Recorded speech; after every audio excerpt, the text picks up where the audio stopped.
we're going to go ahead and get started here. Welcome, everyone, to Pivot. I'm Zevin Spears. I am a hospitality expert and experiential marketing expert, coming to you from Salt Lake City, Utah. My previous position before being furloughed from due to the effects of COVID, which is kind of why we're all here. I was the Senior Director of Business Development for Utah's top-rated catering and events company. Kind of what got Pivot started is that since the beginning of quarantine and the announcement that Corona was going to be affecting our culture vastly.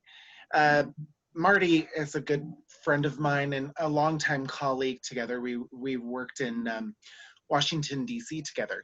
We were really worried. We would have conversations all the time like, what are we going to do?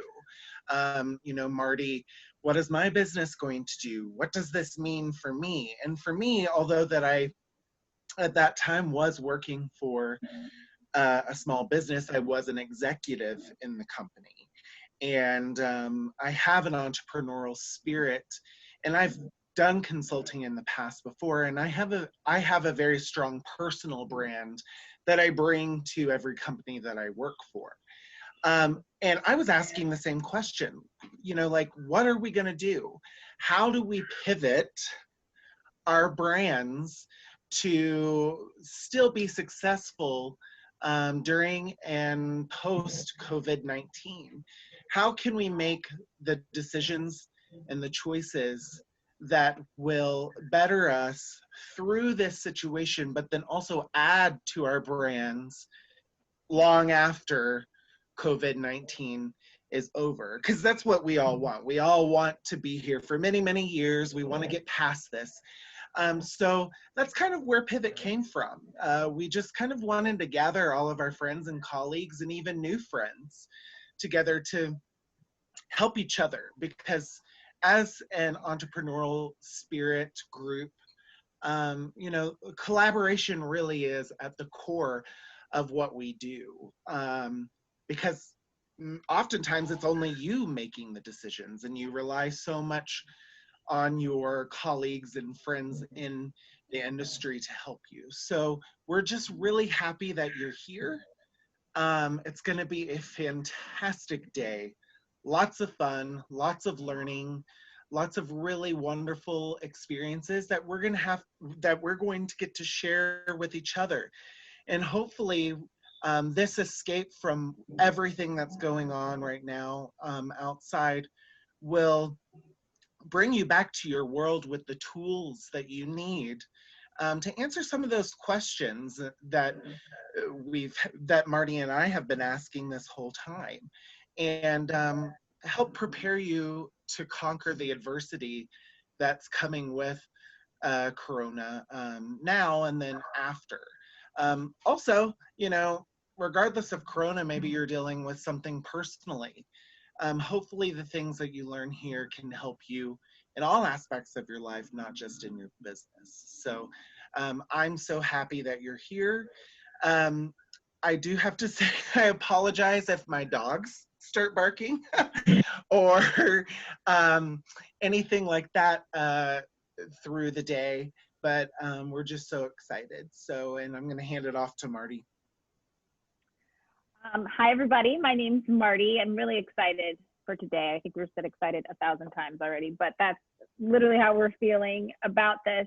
To Zevin's point, I think that when COVID, first kind of hit, I think all of us were in a little bit of denial, thinking that things were going to go back to normal pretty quickly. I remember texting Nora that Tribeca was still going to happen, or just that, these things we were going to figure out a way to kind of get back to normal. And I think now that we've kind of settled into it a little bit, we realize that this is a new normal, a new space that we're going to have to figure out how to operate in. And we really wanted to create this day to just have a time, and there's a lot of kind of collaborative moments during these sessions where we can all just be honest and transparent about whatever fears or concerns or wherever we're stumped, you know, with things, and just to let you know that we're all kind of in it together to just start the day off with transparency. You know, my business Wanderlux is actually going to have to close due to the pandemic. And so it's something that I have to figure out, okay, what is my pivot? What, you know, how am I going to, you know, take what it is that my skill set is, or is there something I'm missing, you know, while I figure out what it is that I need to do. So I just want you guys to know that we really are all in this together. We want today to be a day where we can kind of leave uplifted and, you know, with ideas and energized for how to kind of take over this thing. So I'm going to run through the schedule with you, and then we will dive in. So we're starting off the morning with a meditation from Meg over at Unplugged, and then we're going to head over to our speaker Zoom, where we're starting off with Tamara Cease, and a wonderful author and college mate of mine, and then we move on to chatting with Wendy, who is a business coach based here out west, and then we go into a little play where we have a cooking demo for lunch, or you can do a Zumba class with Kelly, and then we have an amazing panel at around 3:15 Eastern, where we're going to talk to, I think we tried to cover every industry so that, you know, everyone could kind of find something to relate to, and then open it up to kind of like a roundtable brainstorm where we can all kind of just bring to the group any challenges or things that we want to kind of, you know,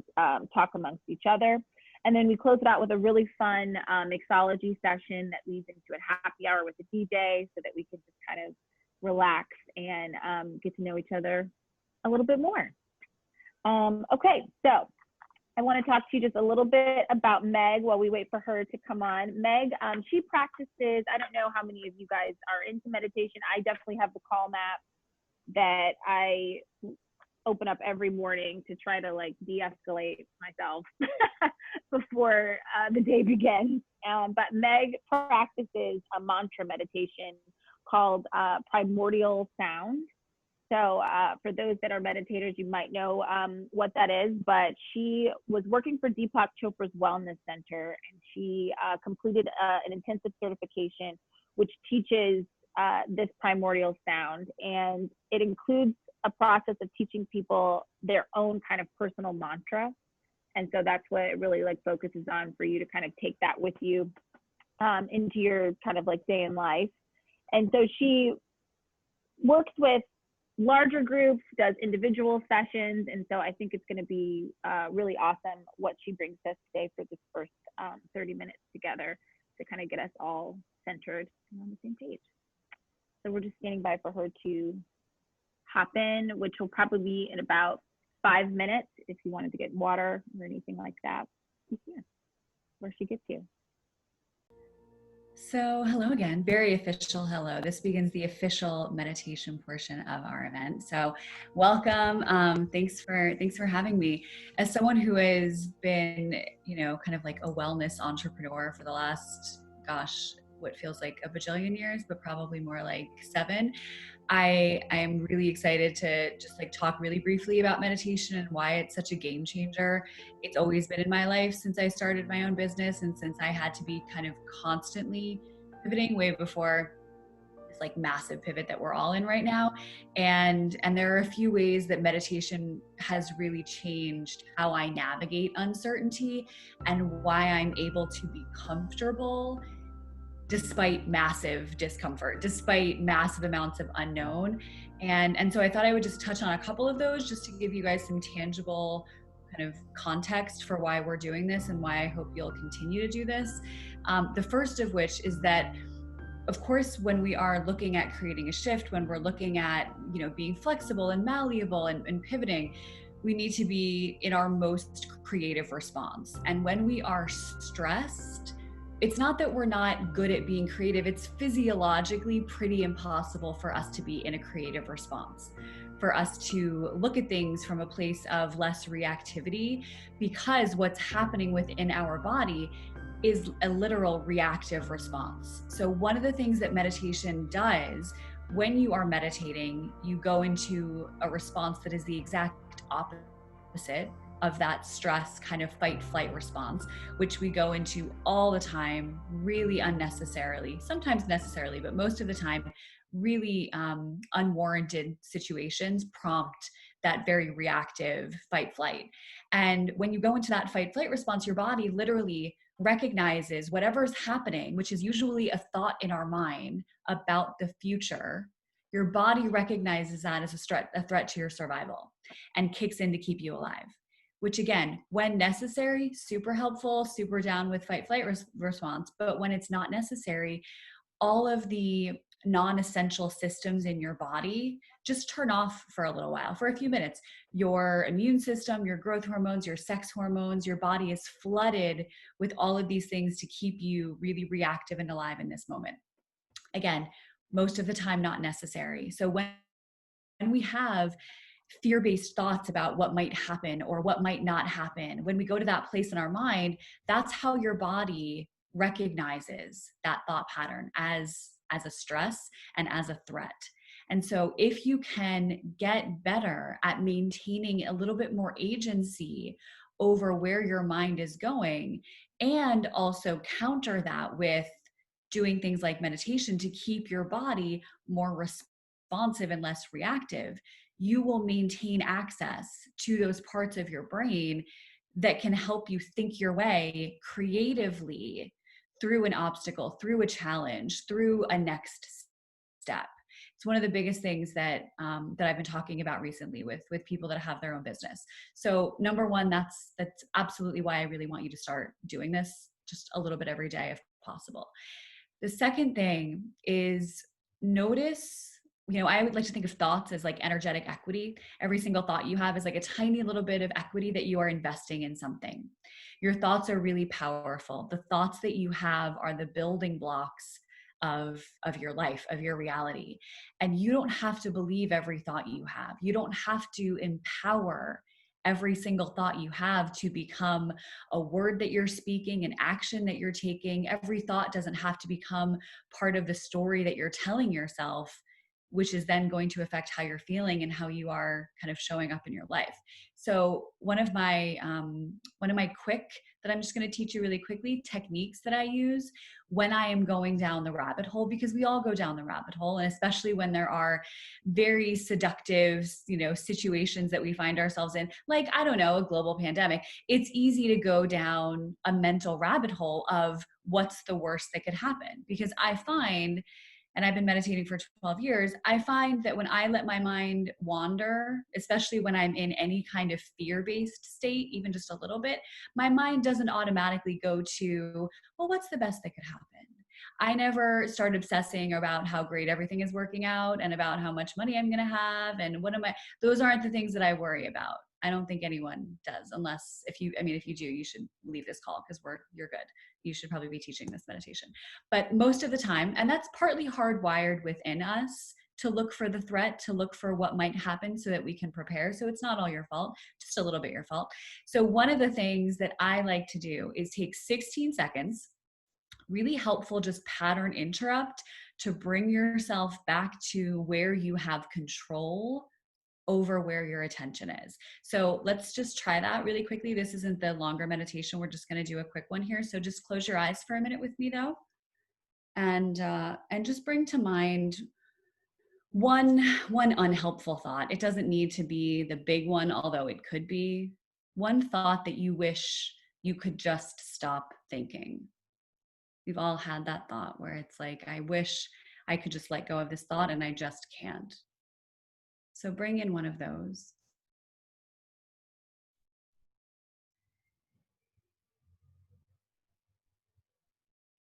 And then take a deep breath in and out on your own. With this next inhale, you're going to silently count to 4. So inhale, 2, 3, 4, hold your breath at the top. 2, 3, 4, exhale for 2, 3, 4, and holding again. 2, 3, 4. Doing that one more time at your own pace. Inhaling as you silently count to 4. Holding as you silently count to 4. Exhaling as you silently count to 4. And once again, holding as you silently count to 4. And then when you're done, go ahead and open your eyes. So if you were playing along, we did it twice, so that's 32 seconds. If you were counting your breath, you weren't thinking that other thought. See what I did there? Ooh, ah. It's impossible to have two thoughts at the same time. Anytime you can come back to your breath, you will also come back to this present moment where likely that threat that you're thinking about doesn't exist. Okay, so it's a really good, really quick, you can do it as many times as you need. If you're having trouble sleeping at night, that's also a really good technique that you can do to just bring yourself back to this moment and to redirect the attention of your mind. And then the third thing that I'll kind of just bring in, and then we'll talk just briefly about meditation and then meditate, is one of the things that is my secret power, my superpower when it comes to manifesting things, is to stay really connected to why I want the thing that I want.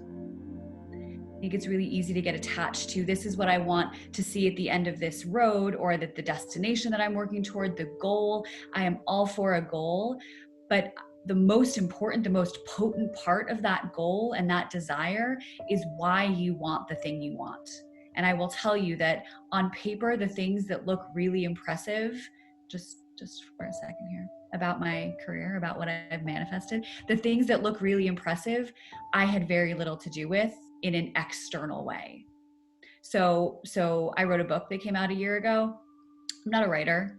I didn't really have an intention to write a book, but I really wanted to share my work and my message and my teaching with more people. I was so deeply committed to that and showing up for that all the time, every single day, and open to looking for what I call like the spiritual breadcrumbs that were showing up. And every time one would show up, I would pick it up and follow it pretty fearlessly, including, oh, by the way, signing a book deal when I'm not a writer and like getting paid to do something that like low key I was not an expert in, and, you know, being fearless in that way. So if you can get really, really connected with why you are trying to do whatever it is that you're trying to do, and you can align yourself with that and what that desire requires of you, you will start to see synchronicities. You will start to see meaningful coincidences. You will get the email when you were just thinking, like, wouldn't it be great if I got an email from that person? Like, those things will start to show up because every thought that you have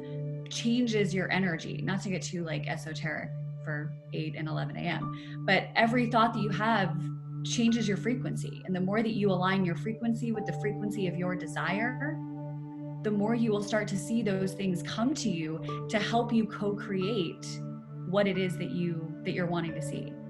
So just really brief manifesting 101 there. I'm going to do a meditation today, and I'll bring some of that in to kind of just help you embody that and not just intellectually understand that. But does that make sense?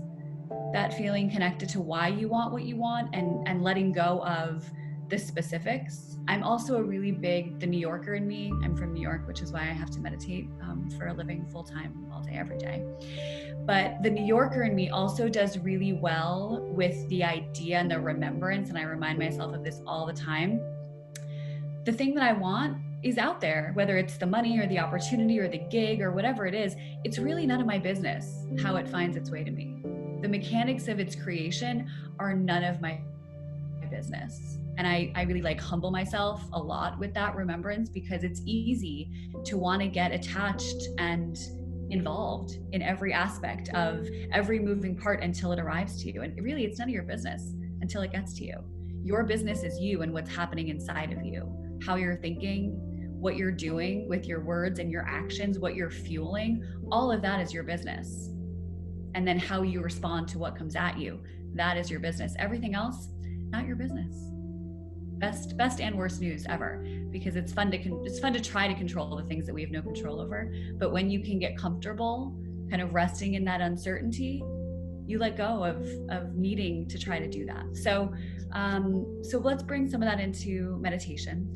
I'm going to dive in and guide you through as we go, rather than taking more time giving you a lot of really specific instruction. But I will say 3 things to you, which are: number 1, meditation is not about stopping your thoughts.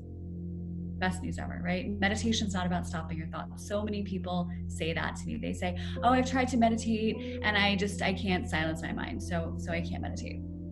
As long as you have a pulse, as long as you're alive, you're going to have thoughts. So be really okay with the fact that there will be activity in your meditation. What I'm going to have you do, though, is practice. And the key word is practice, because it's never a destination-based mastery. No one, is meditating and they finally reach the point where they're silencing everything. No one's doing that. So the practice is to notice when you drift away from this point of focus, which I'll give you, which will be a silent repetition of a mantra. When you notice that you drift away from that and you get involved in the sound that you hear, or another thought, or some physical sensation, gently find your way back. Silently repeat that mantra. When you drift away again, come back, silently repeat that mantra. Know that all of that is your meditation, and know that every time you drift away and bring yourself back, that's where you're building this muscle of awareness over where your mind is. It's a big deal. Most people don't have an awareness around what they're thinking. I didn't before I started meditating. I went wherever every single thought took me. Not a good look at all, right? And when you meditate, you get better at noticing what's happening here. And then you have a choice. Then you get to decide, what do I want to do with that thought? Does that make sense? One of my teachers used to say, the thought that you're having a thought could be the most important thought you've ever thought. Because before you had that thought, you didn't realize you were having thoughts. I learned how to meditate with Dr. Seuss. It's not a big deal. The thought that you're having a thought, just the ability to say to yourself during all of this, wow, look at that really fear-based thought that I'm having. That's interesting. It happened a lot for me when I started meditating when I was driving. So I am from New York and I learned how to drive correctly, and I live in Los Angeles now. So you can see where there's just a little bit of constriction in my life. And I noticed after I started meditating, I would be driving and I would still have just that really, like, sometimes kind of batshit crazy road rage thought. Just, what are you doing? And why aren't you using a blinker? And right, all these thoughts that would go through my mind that would cause me to feel kind of angsty and irritated. And post meditation, I would still have that thought, but I would notice it. And all of a sudden there was this space between the stimulus, the thought, and what I was going to do with it. And that's really where, again, all of your power lies. So that's what we're getting better at doing when we meditate. We're getting better at noticing our mind, noticing our thoughts. And we do that by focusing on one point of focus, which again, I'll give you while we're meditating, and bringing ourselves back. Second thing, nothing needs to happen for this to work. Meditation can be really fun and really vibey and cool sometimes, and you might have a meditation where you see colors, or where you have some aha moment of clarity about your life and what you're really doing and why you're here and how you're here to fulfill your purpose. Those are great, really fun meditations, but the meditation where it feels really turbulent and you don't have that sense of magic, that meditation is equally beneficial. Okay, so be really open to whatever this feels like, and know that the benefit of your meditation is going to show up outside of this meditation. It's not unlike a lot of other things we do. If we're working out, if we're eating clean, we're saving money. We're not doing those things because in that moment you're like, look at that shift. Did you see that transformation? I just ate that broccoli, right? We do it because over time it pays out dividends. And over time, we see that shift and that transformation. So meditation is going to be the same way in your life. All right. Are we ready to dive in? Are we ready to meditate? Yeah. All right, loves. So I want you to be comfortable. I want you to really check in with how you're sitting. You can lie down, you can sit comfortably, put your legs up, really check in and do whatever feels good for you. And then when you're ready, if it's comfortable, go ahead and join me in gently closing your eyes.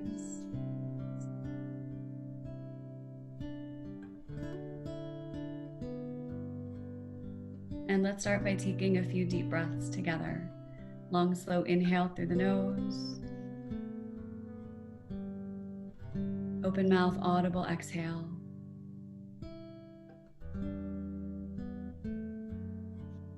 Again, long, slow inhale. Exhaling everything out through the mouth.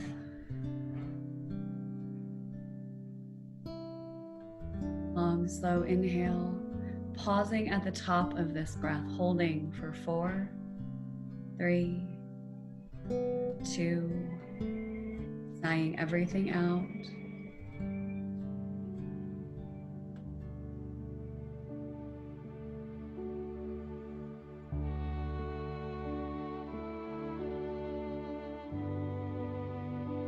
Taking a few more breaths just like that at your own pace.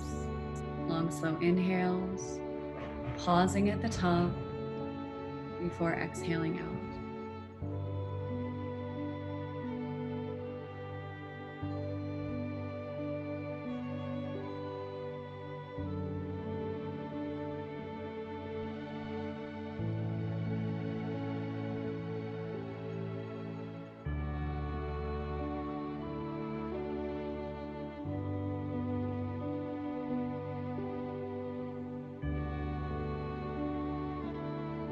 And then one more together, deepest inhale yet.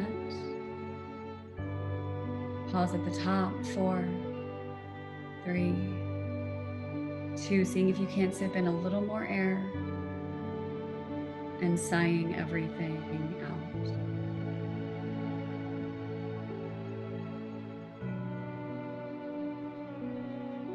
Letting that breath become natural and relaxed, moving in and out through your nose.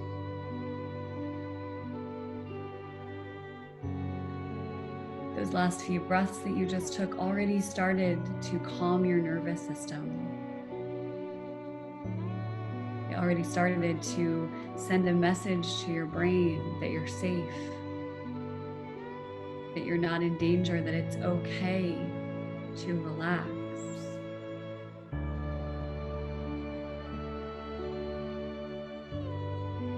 And so as much as your body has received that message, can you extend that same permission to your mind? Can you give yourself permission to take a break from thinking about the things that have already happened, from anticipating what might possibly happen in the future?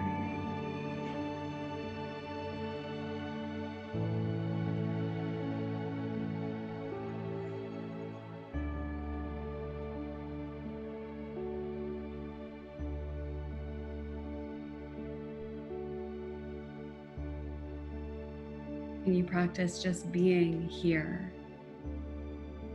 with complete non-judgment of whatever here happens to look and feel like for you?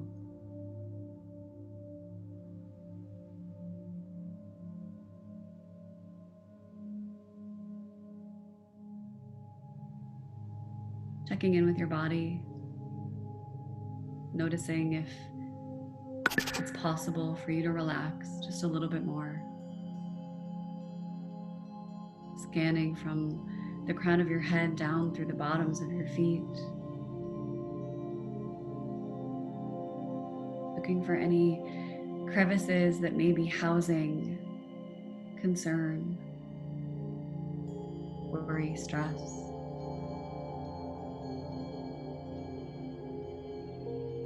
Just invite in a softening through the muscles in your face, through your neck and shoulders,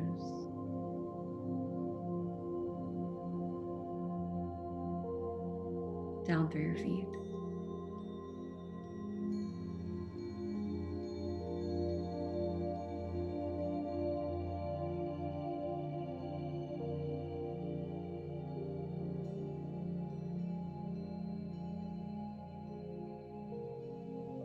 And then allow your attention to begin to find the physical sensation of your breath.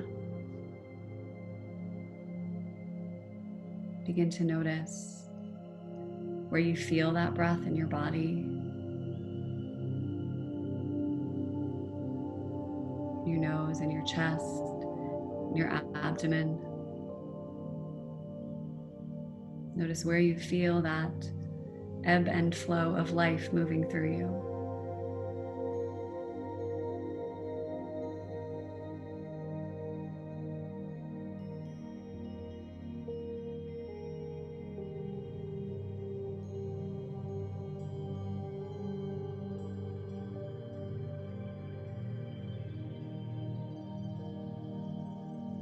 And if it feels comfortable, inviting in as well as a second anchor for your mind,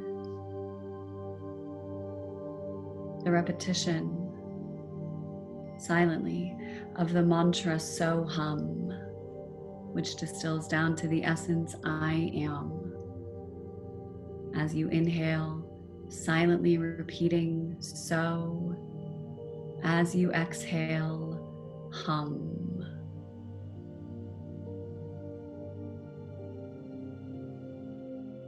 As you inhale, silently repeating So. As you exhale, hum.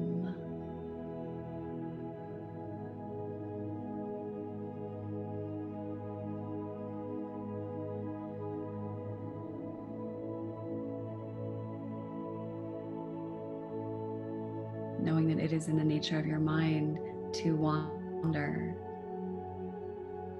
When you notice that you've drifted to another thought, to a sound, to a physical sensation,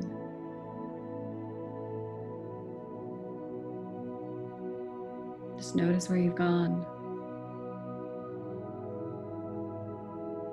and gently bring yourself back.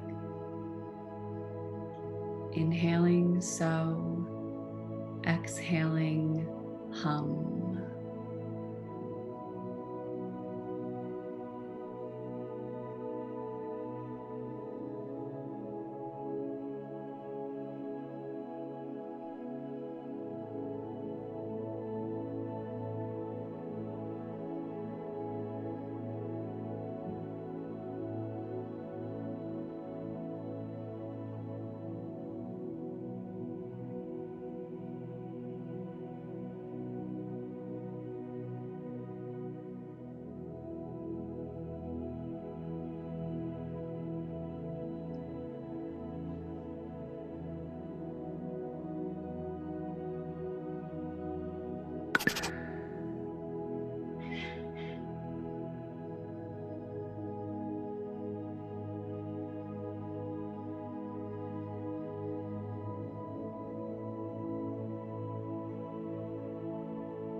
Notice where your mind is.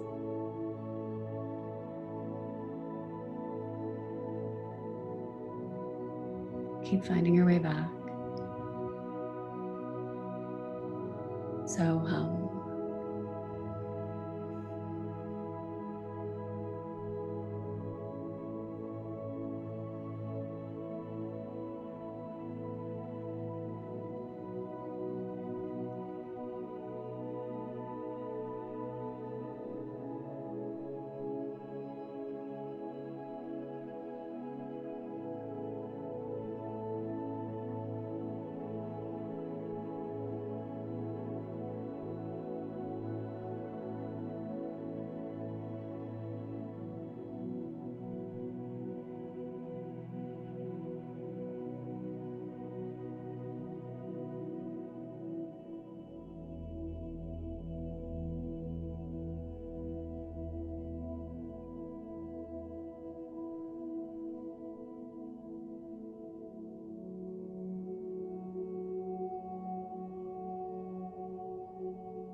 With your eyes remaining closed, gently releasing the repetition of the mantra, letting go of your breath as that point of focus.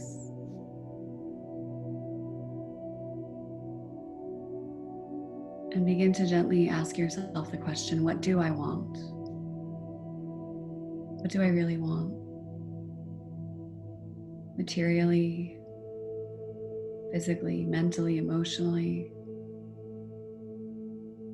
What do I want? And just notice what shows up in response rather than trying to answer the question.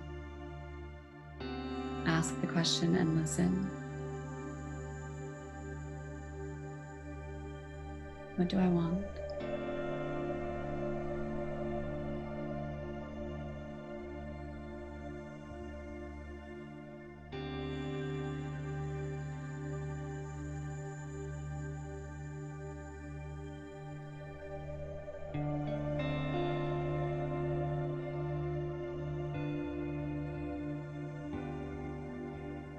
You can continue reflecting here if you want to go a little bit deeper. If there was a desire that came through that feels true for you, ask yourself, why do I want that? What is the underlying feeling that I'm craving?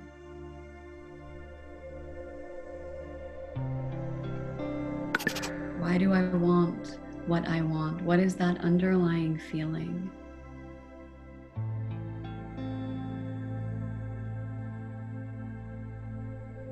And knowing that all of our feelings are recycled through our experiences.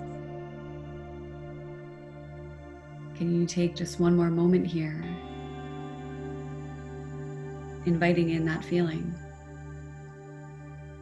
Maybe you imagine what it would feel like as if your desire had come to fruition. Maybe you recall another time that you felt something similar and use that as the source. But invite in the feeling, invite in that energy in motion, that emotion.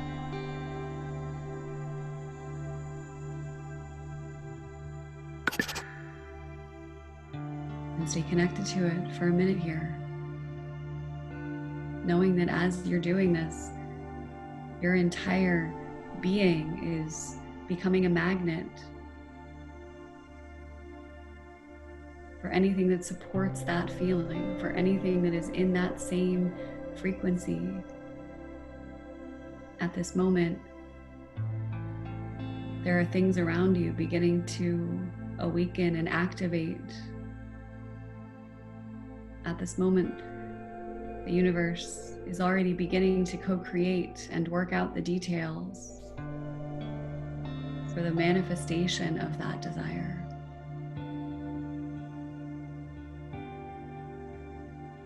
You are that powerful. Taking one final moment here, aligning with how you want to feel.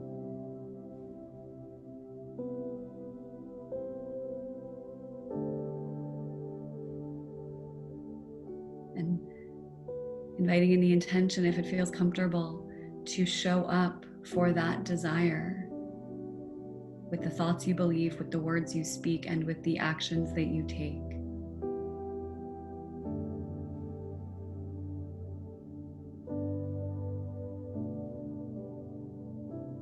With all that in mind, one final deep breath in. Exhaling everything out of the mouth.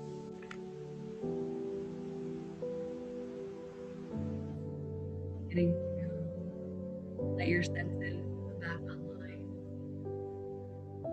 Inviting it up a little bit.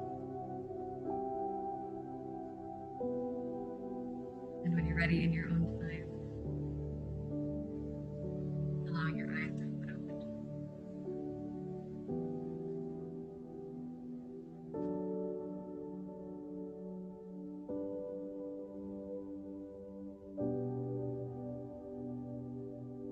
I hope that felt comfortable. The only requirement for meditating successfully is staying in the meditation. And I don't think I saw anyone leave. So you've all meditated successfully. You are all, certified by an expert here as meditators. So well done, all of you. Easy work for a Wednesday morning. Wonderful. Well, thank you so much, Megan. I really got a lot out of that. And one of the things that really resonated with me, what you said, is that, every thought doesn't have to be powerful. We don't have to give in to every single thought. And I know right now a lot of us are feeling a lot of self-doubt. And, although maybe we were furloughed or maybe we didn't get that contract because of, what we're going through, there's a lot of self-doubt and there's a lot of thoughts saying like, I'm not good enough. What did I do wrong? It had to have been something that I did.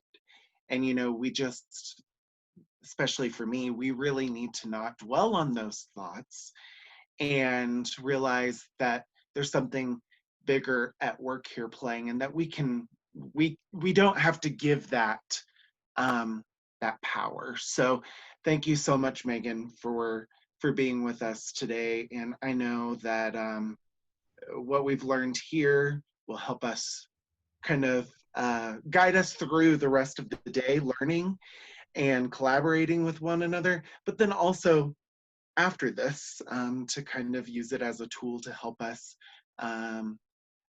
regroup every time that we have those feelings or trying to pivot. So yeah, thanks for having me. If anyone wants, I'm happy to send you guys a meditation. Marty, you can give everyone like my email or my Instagram and whatever. Like, I'm happy to send you guys a meditation you can listen to if you want to do this every day for the rest of your life, which is just like low-key what I would suggest. And also I'll just leave you with the fact that you don't have to believe a thought for it to have a positive impact. So, the whole thing with like affirmations and when people repeat things like, I'm abundant and money effortlessly flows to me, even if you think that's BS while you're saying it and you're not fully believing it, you can start to create new, I'm not going to get into this, the whole other conversation, but you can start to create new pathways in your brain where you will start to respond to life from that mindset. We think thoughts all the time that we don't really believe, as you were saying, Zevin, I'm not good enough, or this was my fault. I don't think we really believe that, but we have that thought and then it has power. So really, continue to monitor what you're thinking and throw away the thoughts that are absolutely not serving how you want to be feeling, and just practice thinking the ones that do. So. Thanks, Meg. And guys, we've got the Pivot code that you can use at Unplug for a virtual meditation session. That's in the comments. And then we're also going to share a link to Meg's book in our recap email with her handle. So we'll send that at the end of the day. So yeah, and Marty, why don't you do I'll give one away. Why don't you pick a winner like at the end of the day? Oh, wow. Thanks, Meg. Okay, we'll do that. Yeah. Okay, thank you. Awesome, guys. Have a really good rest of your day. Thanks for having me. Yeah, thank you, Meg. Thank you, Meg. And so, guys, we've got the link for our speaker series that's about to start. So you can hop over to that Zoom room and we'll see you there. The link is in the chat. Thanks, guys.